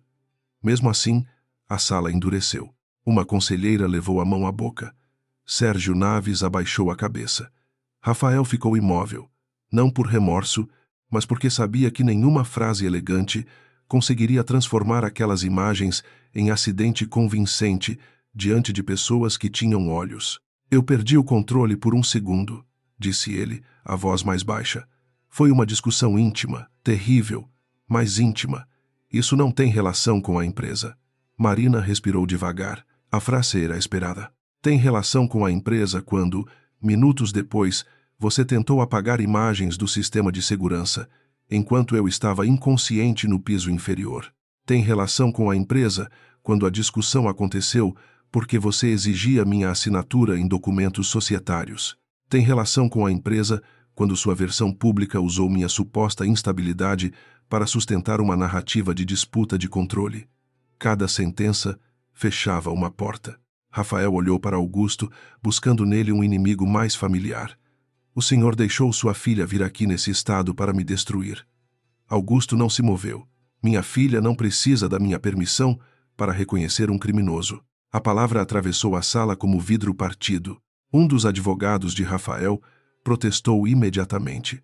Mas Helena respondeu que a gravação, o boletim, os laudos e a tentativa de adulteração justificavam a caracterização no contexto da reunião. Marina não sorriu. Não era vitória ver Rafael exposto. Era a revelação necessária de uma verdade que ele tentara enterrar sob mármore limpo. A segunda frente começou com os contratos. Auditores externos apresentaram pagamentos fracionados para consultorias inexistentes, notas com descrições repetidas, pareceres jurídicos alterados e transferências indiretas para contas ligadas a Júlia Moreira. Rafael recuperou parte da agressividade ao ouvir o nome dela. Isso é absurdo. Júlia prestou serviços de imagem em campanhas institucionais. Marina abriu outra pasta. Nenhuma campanha registrada coincide com os pagamentos. Nenhum material entregue. Nenhum relatório de execução. Apenas depósitos feitos em datas próximas a reuniões suas com agentes públicos. Um auditor projetou uma tabela clara demais para ser contestada com indignação. Números, quando bem organizados, humilham mentiras barulhentas. Sérgio foi chamado a falar. Caminhou até a mesa lateral como se cada passo retirasse anos de sua carreira. Disse que Rafael insistia em aprovar despesas fora dos fluxos normais, alegando autorização familiar. Disse que Patrícia ajustava a linguagem dos pareceres e que ele, Sérgio, validava pagamentos para preservar o contrato do Porto Leste. Não tentou parecer inocente. Apenas pediu que ficasse registrado ter entregado voluntariamente senhas, planilhas e comunicações internas. Rafael o encarou com ódio. Covarde. Sérgio respondeu, sem olhar para ele. Sim, fui. É por isso que estou falando agora. A confissão simples feriu mais que defesa. Quando Álvaro Teles entrou, apoiado numa bengala discreta, o clima da sala mudou. Ele não vinha do mundo dos ternos caros e sua presença lembrava que fraudes corporativas raramente machucam apenas balanços. O engenheiro aposentado abriu relatórios originais, fotografias de obra, alertas sobre materiais inferiores e e-mails ignorados. Contou que Rafael o pressionara, depois destruíra sua reputação quando se recusou a assinar medições falsas. Marina observou os conselheiros ouvindo aquele homem com uma atenção que deveriam ter dado anos antes. O poder de Rafael crescera também, porque muitos preferiram considerar inconveniente quem falava cedo demais. Lídia Ramos veio depois, acompanhada por Helena. Sua voz tremia no início, mas ganhou força ao apresentar planilhas de pagamentos ocultos e mensagens em que Rafael chamava funcionários críticos de peças substituíveis. O trecho mais grave envolvia simulações solicitadas por ele sobre a possibilidade de afastamento administrativo de Marina em caso de incapacidade médica temporária. Rafael levantou-se de súbito. Isso é interpretação maldosa. Era planejamento de risco. Marina ergueu o rosto. Planejamento de risco feito semanas antes de você me empurrar da escada e tentar apagar imagens enquanto eu sangrava no chão. O silêncio que veio depois parecia impossível de romper. Então as portas do auditório se abriram e Júlia Moreira entrou sem ter sido anunciada. Usava um vestido bege justo, maquiagem impecável e uma expressão de coragem ensaiada diante do espelho. Rafael empalideceu. Não a chamara. Júlia acreditara que sua presença mudaria a balança, que uma mulher grávida diante do conselho obrigaria todos a recuar por pudor. Aproximou-se da mesa e pousou uma mão sobre o ventre ainda discreto. Eu também tenho direito de ser ouvida. Estão destruindo o pai dos meus filhos. A frase foi calculada para produzir desconforto moral, e por alguns segundos produziu. Marina a observou sem hostilidade. Viu nela vaidade, medo e uma juventude endurecida pela ambição, mas também viu a armadilha de alguém que pensara subir apoiando-se no homem errado. Senhora Moreira, esta reunião não é audiência familiar. Qualquer declaração sua pode ter consequências legais. Júlia sorriu, confundindo cautela com intimidação. Consequências legais eu deixo para quem roubou meu futuro. Rafael sussurrou o nome dela, pedindo que se calasse. Foi a pior coisa que poderia fazer. Júlia ouviu no tom dele não proteção, mas vergonha. E vergonha. Para quem apostara tudo numa promessa, soava como abandono. Helena recebeu uma mensagem no tablet e inclinou-se para Marina. A advogada falara com a clínica naquela manhã, mediante autorização judicial relativa aos pagamentos investigados e não ao conteúdo íntimo além do necessário. Marina hesitou um instante. Não queria transformar gestação em espetáculo, nem expor crianças possíveis. Mas Júlia estava usando a gravidez como escudo para encobrir coação, fraude e manipulação. Helena então falou apenas sobre documentos financeiros e mensagens, evitando detalhes médicos sensíveis. Mostrou transferências para Júlia, pedidos de dinheiro vinculados a silêncio e uma conversa em que ela escrevia que Rafael precisava arrancar a assinatura antes que Marina chamasse o velho. Júlia perdeu o sorriso. Isso foi tirado de contexto. Helena continuou. Projetou mensagens entre Júlia e Caio, o fornecedor, nas quais ela mencionava que Rafael acreditaria em qualquer coisa se a promessa viesse com lágrimas e berço. A sala pareceu prender a respiração. Rafael virou-se para ela, os olhos arregalados. Caio. Júlia mordeu os lábios. Você não tem direito de me julgar. Rafael riu, um som quebrado. Você disse que eram meus. Marina baixou os olhos por um instante, não por piedade de Rafael, mas pelas crianças envolvidas numa disputa de adultos que haviam esquecido qualquer decência. Não vamos discutir paternidade nesta sala, disse Marina, interrompendo o colapso privado antes que ele devorasse o tema central. O que importa aqui é que a senhora recebeu valores não justificados de empresas ligadas a contratos sob investigação, participou de pressões para a obtenção de assinatura patrimonial e contribuiu para uma narrativa pública falsa. Júlia encarou Marina com ódio. Você fala como santa, mas sempre teve tudo. Nome, dinheiro, pai poderoso. Eu só peguei uma chance. Marina respondeu com tristeza firme. Chance não é o nome de subir pisando em uma mulher ferida e em trabalhadores ameaçados. A frase encerrou qualquer romantização. Rafael percebeu que perdia não apenas a defesa, mas a própria fantasia de vítima. Tentou então a última estratégia. Levantou-se, afastou o advogado e falou diretamente aos conselheiros. Disse que todos ali haviam lucrado com seus riscos, que a Duarte crescera sob sua liderança, que ninguém questionara contratos enquanto os resultados eram altos.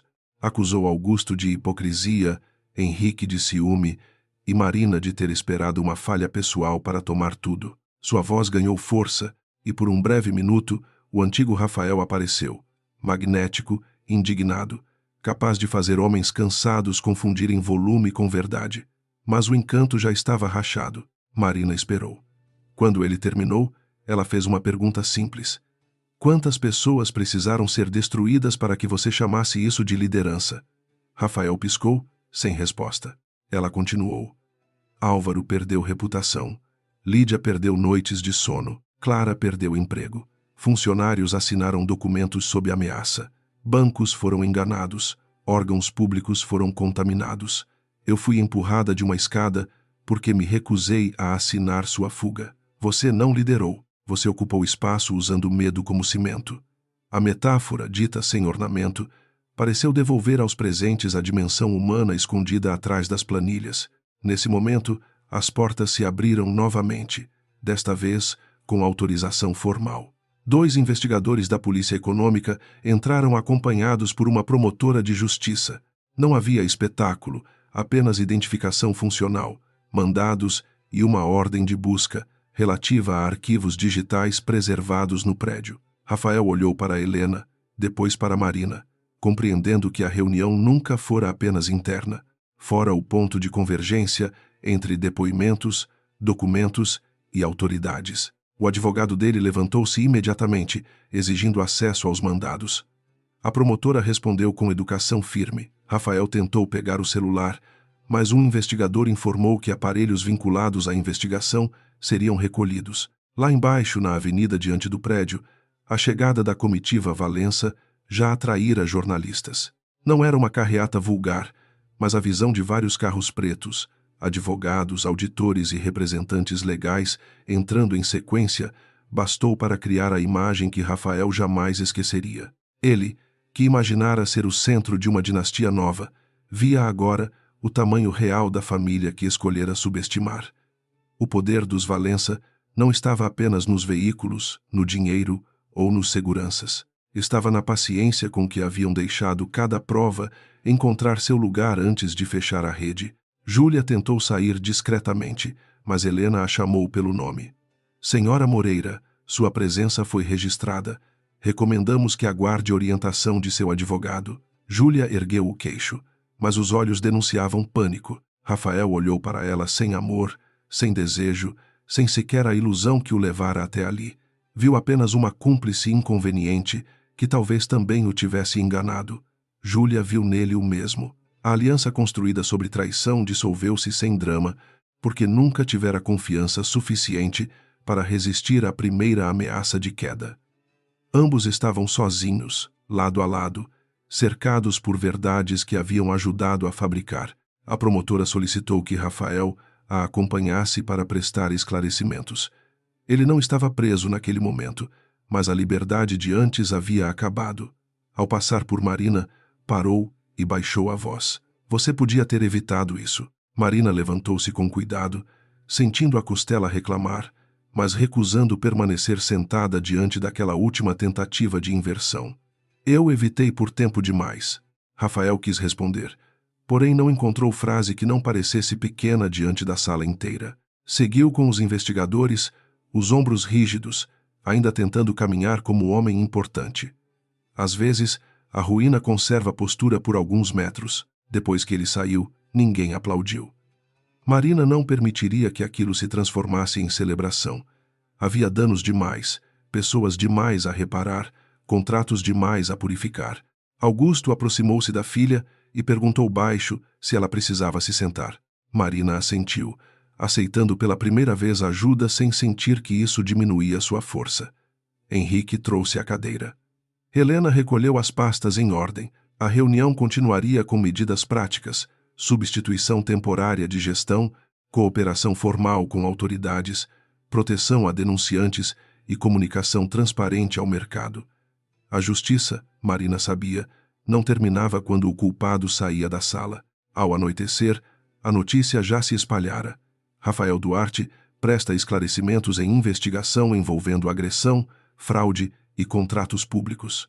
As manchetes variavam, algumas cautelosas, outras ferozes. O vídeo antigo em que ele falava de esposa frágil tornou-se objeto de análise pública, agora lido como ensaio de manipulação. Júlia desapareceu do apartamento por algumas horas e voltou escoltada por uma amiga, evitando câmeras. Sérgio assinou acordo de colaboração. Patrícia entregou senhas. Caio procurou advogado. O subsecretário publicou nota negando tudo, como fazem homens que ainda acreditam que negação é abrigo quando documentos já aprenderam a falar. Marina voltou ao apartamento da mãe depois das 10. Estava exausta, a ponto de sentir o corpo inteiro latejar, mas havia nela um silêncio diferente do silêncio do casamento. Não era contenção para sobreviver a Rafael. Era recolhimento depois de ter dito o necessário. Na varanda, a cidade brilhava sem compaixão e sem crueldade, apenas seguindo. Augusto ficou ao seu lado por alguns minutos. Hoje, você venceu uma batalha. Marina apoiou as mãos no parapeito. Não quero que essa história seja lembrada como minha vingança. O pai olhou para ela com ternura. Então faremos com que seja lembrada como correção. Na madrugada, antes de dormir, Marina recebeu uma mensagem de Lídia. Obrigada por não nos chamar de danos colaterais. Ela leu a frase várias vezes. Danos colaterais era a expressão que Rafael usaria para tudo que atrapalhasse sua ambição. Marina respondeu com poucas palavras, porque sabia que promessas grandes demais feriam quem já fora enganado. Ninguém será invisível no relatório final. Depois colocou o telefone ao lado da cama e fechou os olhos. Pela primeira vez desde a queda, sonhou não com a escada, mas com uma ponte larga, cheia de pessoas atravessando sem medo. O processo contra Rafael não avançou como uma queda dramática, mas como o fechamento lento de portas que ele acreditava eternamente abertas. Primeiro vieram os depoimentos formais, depois a apreensão de computadores, em seguida a suspensão definitiva de seu poder executivo e, por fim, a notícia de que antigos aliados buscavam acordos separados. Homens que antes riam de suas piadas em camarotes agora falavam dele com distância técnica. Diziam gestão Duarte, decisões isoladas, condutas pessoais. A linguagem corporativa tem uma crueldade própria quando decide apagar alguém que ontem chamava de visionário. Rafael mudou-se para um apartamento menor, indicado por seus advogados, longe do casarão que fora lacrado para a perícia e longe também do escritório onde se acostumara a ser servido. A solidão não o tornou humilde. Durante dias, ele culpou Marina, Augusto, Henrique, Júlia, Sérgio, Patrícia, a imprensa, os bancos, os investigadores e até a chuva daquela noite. Só não conseguiu culpar a própria mão com a mesma facilidade. Às vezes, acordava antes do amanhecer, ouvindo o som inexistente do corpo de Marina nos degraus. Então, se levantava furioso, como se a memória fosse uma invasora e não uma testemunha. Júlia também descobriu que promessas feitas sobre mentira não resistem ao primeiro vento frio. O exame posterior confirmou que havia gestação, mas não sustentou a certeza sobre gêmeos que ela repetira com tanta convicção. A dúvida sobre paternidade transformou-se em tema jurídico reservado, doloroso e sem glamour. Rafael, pressionado por seus advogados, exigiu cautela. Caio desapareceu por semanas antes de ser localizado. Júlia, que imaginara entrar na vida pública como mãe dos herdeiros de um império, passou a entrar por portas laterais de escritórios, cobrindo o rosto, aprendendo tarde que escândalos consomem primeiro quem os usa como escada. Marina não acompanhava cada manchete. Helena enviava resumos objetivos, e apenas quando necessário, havia nela um cansaço profundo, não de derrota, mas de quem atravessara um incêndio e agora precisava reconstruir quartos, documentos e hábitos. Seu corpo melhorava aos poucos. A costela já permitia respirações longas, o pulso recuperava força com fisioterapia e a cicatriz discreta perto da têmpora começava a clarear. Ainda assim, em certas manhãs, Ao descer poucos degraus no apartamento da mãe, o corpo lembrava antes da mente. Ela parava, segurava o corrimão e esperava a onda passar sem se envergonhar dela. A primeira grande decisão de Marina como presidente interina do Conselho Operacional foi suspender todos os contratos sob suspeita, mesmo sabendo que a medida custaria milhões. Alguns conselheiros protestaram com argumentos previsíveis. Falaram de multas, imagem, concorrência e fragilidade diante do mercado. Marina ouviu, pediu projeções, leu pareceres e então decidiu. Uma empresa que tem medo de perder dinheiro por fazer o certo já perdeu algo maior antes. A frase entrou na ata. Não foi criada para efeito público, mas vazou semanas depois e passou a ser repetida por funcionários como sinal de que a casa mudara de dono moral. Ela criou um canal protegido para denúncias, contratou auditoria independente sem vínculo prévio com os Valença, afastou diretores sob investigação e convidou técnicos antigos a revisar projetos comprometidos. Álvaro Teles voltou como consultor honorário, não por caridade, mas porque sua competência nunca fora perdida, apenas difamada. Quando entrou no canteiro do Porto Leste acompanhado por engenheiros jovens, alguns trabalhadores o cumprimentaram com respeito tímido. Álvaro olhou para a estrutura de concreto e passou a mão sobre uma coluna como quem toca uma ferida antiga. Marina, ao lado dele, entendeu que reparação não era discurso, era permitir que alguém voltasse a pisar onde fora expulso.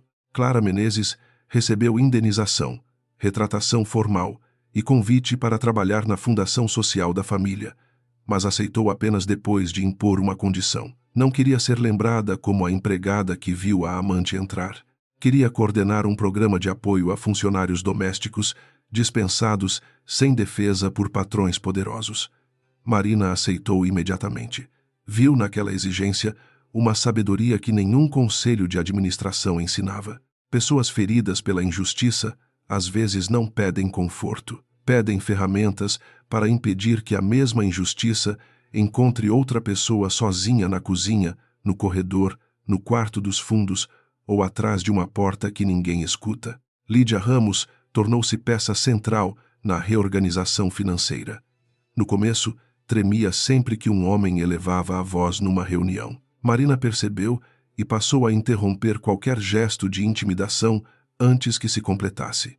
Aos poucos, Lídia voltou a falar com clareza, depois com firmeza, depois com uma autoridade que surpreendeu os que a conheciam apenas como contadora discreta. Quando apresentou ao novo comitê uma matriz de riscos capaz de expor fraudes em tempo real, recebeu aplausos verdadeiros. Marina observou do fundo da sala e pensou que Rafael não destruíra apenas números, quase destruíra pessoas que carregavam soluções. O julgamento do divórcio ocorreu em uma manhã luminosa, meses depois da queda. Não houve plateia glamurosa, nem confronto melodramático. Havia uma sala austera, advogados, documentos, magistrado e duas pessoas que antes haviam prometido construir uma vida comum. Rafael chegou mais magro, com barba bem aparada e olhos cansados. Tentou olhar para Marina como quem busca uma fissura emocional, mas encontrou nela apenas compostura. Ela usava azul, não o azul escuro da noite da escada, mas um tom claro, quase sereno. A escolha não foi acaso. Marina decidira que nenhuma cor seria sequestrada pela memória de Rafael. Durante a audiência, os advogados dele tentaram reduzir o conflito patrimonial, alegando que a exposição pública já fora punição suficiente.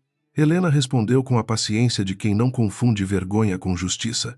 Apresentou o acordo abusivo, os laudos, as restrições de contato, os registros de tentativa de apagar provas e a relação entre coação doméstica e interesses societários. Rafael manteve o rosto imóvel, mas os dedos apertavam a borda da mesa. Quando o juiz perguntou se ele desejava acrescentar algo, ele olhou para Marina e disse, num tom que quase parecia sincero, "Eu errei, mas ela também me deixou sozinho naquele casamento."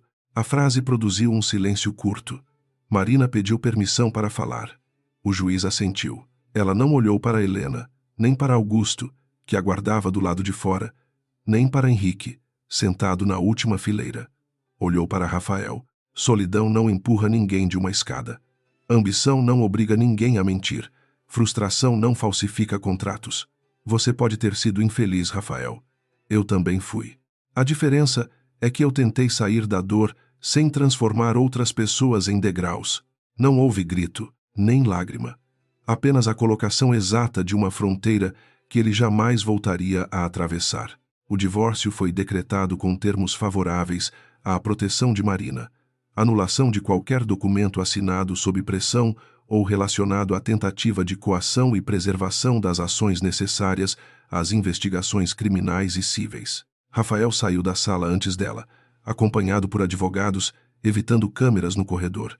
Henrique quis comentar algo duro, mas Marina tocou seu braço. Deixe. Ele a olhou, surpreso. Você não quer vê-lo pagar? Ela respirou fundo. Quero. Mas pagar não exige que eu continue olhando. Foi uma frase simples e talvez a primeira prova de liberdade real. A justiça seguiria. Ela não precisava segui-lo com os olhos. Júlia enfrentou seu próprio acerto de contas em etapas menos públicas, mas não menos dolorosas. Teve de responder por recebimentos suspeitos, mensagens de pressão e participação em tentativas de manipulação patrimonial. A gravidez avançou sob acompanhamento médico e jurídico, distante da fantasia de vestidos luxuosos e capas de revista. Em uma audiência reservada, quando perguntaram se ela compreendia a gravidade de usar uma gestação como instrumento de vantagem, Júlia chorou pela primeira vez, sem cálculo visível. Talvez fosse medo, talvez arrependimento, talvez apenas exaustão. Marina não estava presente. Não precisava estar. Algumas verdades amadurecem longe da vítima principal. Meses depois, por meio de Helena, Marina recebeu uma carta de Júlia. Era curta, escrita à mão, sem pedidos de amizade ou perdão absoluto. Júlia admitia ter mentido sobre certezas, ter pressionado Rafael, ter desprezado a dor de uma mulher que mal conhecia. Dizia que não sabia ainda que tipo de mãe seria, mas queria que o filho ou filha nascesse sem herdar todas as mentiras dela. Marina leu a carta 2 vezes. Não respondeu no mesmo dia. Quando respondeu, escreveu apenas que a criança não deveria ser usada como escudo, nem como punição, e que a verdade era o único começo decente disponível. A resposta não absolvia Júlia. Marina sabia disso. Perdão não era apagar consequências, assim como justiça não era alimentar crueldade. O caso de Júlia continuaria nos caminhos legais, e Rafael teria de assumir ou contestar responsabilidades paternas sem transformar o bebê em moeda. Mas Marina decidiu não permitir que seu sofrimento se convertesse em ódio hereditário. Sua mãe, Beatriz, talvez chamasse aquilo de força adulta. Henrique chamou de generosidade difícil. Augusto não nomeou. Apenas beijou a testa da filha e disse que havia nela mais grandeza do que ele soubera proteger. Marina respondeu que proteção também podia aprender tarde. Na empresa, o relatório final da auditoria foi divulgado com linguagem clara. Não escondia falhas atrás de termos elegantes. Nomeava processos quebrados, pessoas responsáveis, controles insuficientes e danos causados a trabalhadores, fornecedores e órgãos públicos. Junto com o relatório, Marina anunciou um fundo de reparação para profissionais prejudicados por retaliações, revisão técnica das obras comprometidas e cooperação integral com autoridades. Alguns investidores reclamaram do custo, outros elogiaram a transparência, porque o mercado, mesmo cínico, entende quando uma estrutura limpa tem menos risco que uma fachada brilhante. A Duarte Engenharia deixou de existir como marca independente e foi incorporada sob novo nome. No dia da reinauguração simbólica do prédio, Marina recusou o tapete vermelho. Pediu que a cerimônia fosse realizada no saguão, diante dos funcionários. Havia engenheiros com capacetes nas mãos, analistas financeiros, recepcionistas, auxiliares de limpeza, técnicos de campo, advogados, motoristas e pessoas que nunca tinham sido convidadas para eventos de diretoria. Marina subiu apenas 2 degraus de uma pequena plataforma, sorriu ao perceber a ironia íntima daquele gesto e segurou o microfone com firmeza. Durante muito tempo, confundimos crescimento com velocidade e silêncio com estabilidade. A partir de hoje, nenhuma meta valerá o preço da dignidade de alguém. O aplauso começou tímido, depois cresceu. Não era veneração, era alívio. Marina viu Clara na lateral do saguão, Álvaro ao lado dos engenheiros, Lídia próxima à equipe financeira, Henrique junto à parede e Augusto mais atrás, discreto como quem finalmente aprendera a não ocupar o centro quando o centro pertencia a outro. Ela falou de responsabilidade, de controles, de coragem cotidiana e de erros que não deveriam ser escondidos para preservar vaidades. Não mencionou Rafael. A ausência do nome dele foi mais poderosa que qualquer ataque. O futuro não precisava repetir o homem que quase o contaminara. Depois da cerimônia, Marina subiu ao último andar sozinha.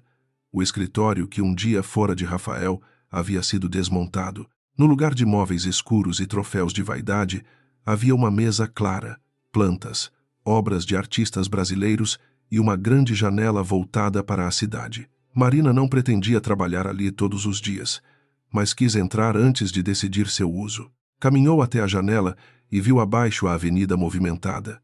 Carros pequenos como pontos de luz, pessoas atravessando faixas, vendedores abrindo guarda-sóis. O mundo parecia imenso demais para caber na vingança de um homem ou na dor de uma noite. Henrique apareceu à porta, batendo de leve no batente. "Posso entrar?" Marina sorriu. "Você nunca perguntou antes." Ele fingiu ofensa. "Estou evoluindo." Aproximou-se e ficou ao lado dela. Por alguns minutos, não falaram. A cumplicidade dos dois já não precisava de frases completas. Henrique fora escudo quando ela caíra, lâmina quando ela precisara cortar mentiras e irmão quando todo o resto terminava. "Você vai ficar bem", disse ele, não como pergunta. Marina olhou a cidade. "Vou ficar diferente." Henrique assentiu. "Melhor que bem, talvez." Ela riu baixo, e aquele riso pareceu abrir uma janela dentro da própria janela. À noite, Marina foi ao antigo casarão Duarte pela última vez. A perícia terminara, os móveis principais seriam retirados e a propriedade entraria em disputa separada até que a justiça definisse destino. Ela não entrou sozinha. Augusto, Henrique e Helena a acompanharam até a porta, mas Marina pediu alguns minutos no salão. O mármore estava limpo, a escada permanecia igual, bela e indiferente, como objetos são diante do que humanos fazem ao redor deles. Marina subiu 3 degraus, parou, segurou o corrimão e respirou. O medo veio, mas não a dominou. Ela desceu devagar, por escolha própria. No centro do salão, encontrou ainda na parede o retrato de casamento. Rafael sorria com a segurança de quem se imaginava escolhido pelo destino. Marina, ao lado dele, parecia serena, mas agora ela reconhecia no próprio rosto uma tentativa de desaparecer elegantemente. Pediu a Henrique que retirasse o quadro. Ele perguntou se ela queria guardá-lo. Marina pensou um instante. "Não. Fotografe para o arquivo do processo, depois doe a moldura sem a imagem." Henrique obedeceu. Aquele retrato não precisava ser queimado para perder poder. Bastava deixar de ocupar parede, memória e narrativa. Antes de sair, Marina caminhou até a base da escada e pousou ali uma flor branca trazida do jardim. Não era homenagem ao casamento, era a despedida da mulher que caíra naquela noite e acreditara por alguns segundos que talvez não se levantasse. "Obrigada por sobreviver", sussurrou em português baixo, e a frase não foi dirigida a ninguém além de si mesma. Do lado de fora, os carros da família aguardavam, mas dessa vez não chegaram como exército. Pareciam apenas veículos sob a luz amarela, prontos para levar uma mulher de volta à vida que ela mesma escolheria. 1 ano depois, o caso Rafael Duarte ainda tramitava em algumas frentes, como costumam tramitar os processos de homens ricos que acreditam conhecer todas as brechas. Mas as condenações administrativas vieram, acordos de colaboração avançaram e parte dos recursos desviados retornou por vias judiciais. Rafael perdeu definitivamente cargos, influência e grande parte do patrimônio que tentara proteger com documentos abusivos. Vivia entre advogados e entrevistas recusadas, insistindo em ser mal compreendido por todos. Talvez nunca aceitasse a palavra culpa. Talvez sua punição mais íntima fosse justamente viver preso a uma versão de si mesmo que o mundo deixara de aplaudir. Marina, por sua vez, não se transformou em estátua de superação. Teve dias ruins, noites de insônia, consultas, raiva tardia, cansaço e uma aversão inesperada a escadas estreitas. Mas teve também manhãs de trabalho limpo, almoços com amigas que voltaram a ouvir sua risada, domingos com Augusto lendo jornais na varanda e conversas longas com Henrique sobre projetos que não envolviam apagar incêndios. Criou uma fundação voltada à proteção de denunciantes corporativos e vítimas de abuso patrimonial. Não era caridade. Era uma ponte construída a partir do ponto exato onde tentaram transformá-la em queda. No aniversário de Beatriz, Marina visitou o túmulo da mãe ao fim da tarde. Levou jasmins e a carta que recebera no hospital, agora dobrada dentro de um envelope novo. Não a deixou ali, porque algumas heranças precisam continuar nas mãos dos vivos. Sentou-se no banco de pedra e contou em voz baixa tudo o que havia acontecido, como fazia quando menina e voltava da escola, carregando perguntas grandes demais. Falou de Rafael sem ódio, de Júlia sem desprezo, dos funcionários com orgulho, de Augusto com ternura e de si mesma com uma honestidade que ainda aprendia a sustentar. Quando se levantou, o céu estava dourado. Marina atravessou o caminho de árvores altas sem pressa, sentindo o vento tocar a cicatriz quase invisível junto à têmpora. Não a escondia mais, também não a exibia. Era apenas parte de seu rosto, como a memória era parte de sua força. Ao chegar ao portão, viu o carro esperando e, por trás dele, a cidade aberta. Não havia promessa de vida sem dor, sem traições ou sem novas batalhas. Havia algo melhor, mais verdadeiro e mais difícil.